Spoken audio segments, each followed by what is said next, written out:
నామానికి మహిమ కలుగును గాక. ఈ వీడియోలు చూస్తున్న ప్రతి ఒక్కరికి కూడా వందనాలు చెల్లిస్తున్నాను.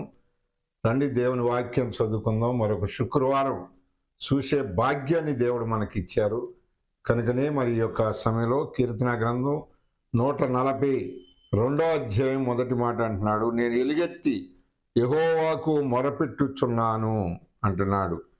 దేవుని బిడ్డలారా, ఎలుగెత్తి యెహోవాను బ్రతిమాలుకొనుచున్నాను. కనుకనే అనేక సహాయాల కొరకు మనుషులను బతిమాలుతూ ఉంటాం.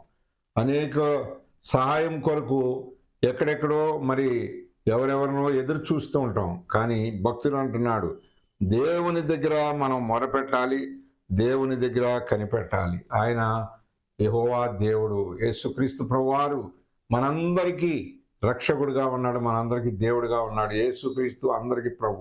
యేసు అంటే ఏదైనా సులువుగా చేయగలడు. కనుకని ఆయన మీద ఆధారపడండి, ఆయనకు మొరపెట్టండి.